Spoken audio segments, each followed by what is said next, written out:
Halo Sobat Mistar, berikut top 5 dengan sejumlah informasi terhangat baik dari daerah hingga mancanegara. Kasus dugaan penganiayaan oleh Kapolres Dairi Reinhard Nainggolan terhadap anggotanya kini ditangani Propam Polda Su, bahkan jabatannya sementara digantikan. Kapolres Dairi AKBP Reinhard H. Nainggolan hingga saat ini masih menjalani proses pemeriksaan Propam Polda Sumatera Utara. Pemeriksaan tersebut terkait dengan dugaan penganiayaan yang dilakukannya terhadap 2 anggota kepolisian Polres Dairi. Dugaan penganiayaan yang dilakukan tersebut dalam klarifikasi Kapolres Dairi sebelumnya ia lakukan sebagai tindak indisipliner yang dilakukan oleh anak buahnya tersebut karena tidak hadir dalam apel dan jaga. Selama menjalani pemeriksaan di Propam Polda Sumatera Utara, Kapolda Sumatera Utara Irjen Pol Agung Setia Imam Effendi menunjuk AKBP Roni Nicholas sebagai PLT Kapolres Dairi. Kapolda mengatakan untuk menjamin keamanan Kamtibmas dan pelayanan masyarakat di Kepolisian Resort Polres Dairi, AKBP Roni Nicholas ditunjuk sebagai pelaksana tugas harian. Sebelumnya, Kepala Bidang Humas Polda Sumatera Utara Kombes Pol Hadi Wahyudi mengatakan hingga kini AKBP Reinhard Nainggolan masih di Polda Sumatera Utara. Kata Hadi, demi melengkapi proses pemeriksaan tersebut hingga kini Kapolres Dairi AKBP Reinhard Nainggolan masih di Polda Sumatera Utara. Terkait masalah tersebut, sejumlah personil juga turut diperiksa oleh Propam. Suami dari Wakil Bupati Labuhan Batu resmi ditetapkan sebagai tersangka dalam kasus pencabulan anak di bawah umur. Suami Wakil Bupati Labuhan Batu berinisial FS ditetapkan sebagai tersangka dalam kasus dugaan pencabulan terhadap remaja yang masih berusia anak. Kabid Humas Polda Sumatera Utara, Kombes Pol Hadi Wahyudi mengatakan saat ini FS telah diamankan oleh pihak kepolisian. Disebutkan anak tersebut menjadi korban pencabulan merupakan keponakannya sendiri yang tinggal bersama keluarga Wakil Bupati Labuhan Batu tersebut. Peristiwa itu terjadi pada 5 Juli 2023 sekira pukul 1 WIB di rumah FS di Kabupaten Labuhan Batu. Hadi menambahkan proses penyidikan terhadap pelaku dilakukan di Polda Sumatera Utara. Pelaku dijerat dengan pasal berlapis, yaitu pasal perlindungan anak dan tentang tindak pidana kekerasan pencabulan. Sementara ibu kandung korban RH menjelaskan dugaan pelecehan seksual itu terjadi sekitar pukul 1 WIB. Saat itu, FS mendatangi korban yang sedang tidur dalam kamar dan berusaha memperkosanya. Korban sempat melakukan perlawanan hingga aksi pencabulan bisa dihindari. Korban kemudian menceritakan peristiwa itu ke ibunya pada 19 Juli hingga keluarga melaporkan FS ke polisi. Sebelum dijadikan tersangka, FS sempat membantah telah mencabuli keponakannya. FS mengaku sejak Mei 2023 korban tak lagi tinggal bersamanya dan keluarganya. Sementara FS dituduh melakukan pelecehan seksual pada 5 Juli 2023 atau hampir 2 bulan setelah korban pindah. Namun FS mengakui bahwa remaja tersebut pernah tinggal bersama keluarganya selama lebih kurang 1 tahun. Pertamina resmi menaikkan harga BBM non-subsidi. Bahkan pada 2024, pemerintah mewacanakan akan menghapus BBM jenis Pertalite.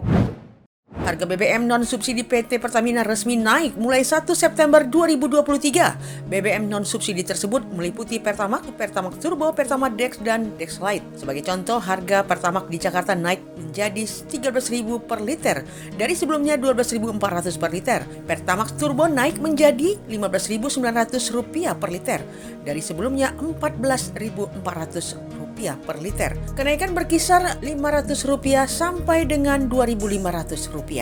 Penyesuaian harga BBM umum dalam rangka mengimplementasikan keputusan Menteri ESDM nomor 245 tahun 2022 sebagai perubahan atas keputusan Menteri nomor 62 tahun 2020 tentang formula harga dasar dalam perhitungan harga jual eceran jenis bahan bakar minyak umum, jenis bensin, dan minyak solar yang disalurkan melalui stasiun pengisian bahan bakar umum. Selain kenaikan harga BBM non-subsidi yang sudah berlangsung sejak 1 September, pemerintah juga mewacanakan untuk menghapus BBM subsidi Pertalite pada tahun 2024 nanti. Dengan ketiadaan Pertalite, maka masyarakat mau tak mau akan menggunakan BBM non-subsidi. PT Pertamina memutuskan untuk menghapus BBM jenis Pertalite atau RON 90 dan menggantikannya dengan Pertamax Green 92, campuran antara Pertalite dengan etanol 7%. Direktur Utama Pertamina Niki Widayawati mengatakan penghapusan Pertalite dengan nilai oktan 90 ini sejalan dengan ketentuan Kementerian Lingkungan Hidup dan Kehutanan yang menetapkan RON 91 sebagai produk BBM terendah yang bisa dijual di Indonesia. Bakal calon Presiden Anies Baswedan akhirnya mengumumkan Cak Imin sebagai bakal calon wakil presiden. Keputusan ini membuat Partai Demokrat merasa dihianati. Bakal calon presiden atau baca pres dari Koalisi Perubahan untuk Persatuan atau KPP Anies Baswedan menunjuk Ketua Umum PKB Muhaimin Iskandar alias Cak Imin untuk menjadi bakal calon wakil presiden yang mendampinginya. Sontak, penunjukan tersebut membuat banyak pihak kaget karena selama ini baca pres yang digadang-gadang adalah Ketua Umum Partai Demokrat Agus Harimurti Yudhoyono atau AHY. Anggota Koalisi Partai Demokrat mengkritik penunjukan Cak Imin. Dalam siaran persnya, Sekretaris Jenderal Partai Demokrat Teguh Rifki Harsha mengatakan penunjukan itu merupakan pengkhianatan terhadap semangat perubahan dan piagam koalisi yang telah disepakati. Kabar keluarnya Partai Demokrat dari koalisi juga palsu karena hal ini. Surya Paloh mengaku prihatin dengan tudingan Partai Demokrat terhadap Anies Baswedan dan Partai Nasdem. Namun begitu dia akan menghormati keputusan partai pimpinan AHY tersebut. Sampai hari ini, menurutnya koalisi masih ada. Ia pun belum tahu apakah besok pagi masih ada atau setengahnya. Sementara itu, Partai Keadilan Sejahtera atau PKS mengatakan masih mendukung. Ketua Polhukam DPP PKS Al-Muzammil Yusuf mengatakan, sampai saat ini pihaknya masih mengacu pada keputusan Majelis Syuro. Keputusan tersebut menyebutkan PKS resmi mendukung Anies sebagai baca pres dan mendukung Anies sebagai baca pres pada Pilpres 2024. Oleh sebab itu, PKS tetap pada keputusan MMS ke-8 yang akan berusaha semaksimal mungkin menjalankan amanah tersebut. Sementara itu, di daerah sendiri, aksi protes dilakukan kader Demokrat terhadap keputusan Nasdem yang menunjuk Cak Imin sebagai baca pres. Di Medan, pada malam keputusan tersebut, baliho besar yang mendukung Anies sebagai baca pres diturunkan. Setelah menurunkan baliho bergambar Anies, Majelis Tinggi Partai Demokrat yang dipimpin Susilo Bambang Yudhoyono segera menggelar rapat di Cikeas. Hinca Panjaitan selaku anggota Majelis Tinggi Demokrat mengatakan rapat akan dihadiri oleh AHY. Kita beralih ke berita mancanegara. Sejumlah negara memprotes Cina atas penerbitan peta standar Tiongkok edisi 2023. Peta tersebut berisi klaim atas sebagian besar wilayah Laut Cina Selatan yang juga disengketakan oleh Malaysia, Vietnam, Filipina, dan Brunei, serta beberapa wilayah daratan di India dan Rusia. Malaysia dan Filipina mengikuti keputusan India memprotes Cina atas penerbitan peta baru mereka yang menyatakan klaim atas wilayah yang disengketakan. Kementerian Sumber Daya Alam Tiongkok pada Senin 28 Agustus 2023 mengeluarkan peta standar Tiongkok edisi 2023 berisi klaim atas sebagian besar wilayah Laut Cina Selatan yang juga disengketakan oleh Malaysia, Vietnam, Filipina, dan Brunei, serta beberapa wilayah daratan di India dan Rusia.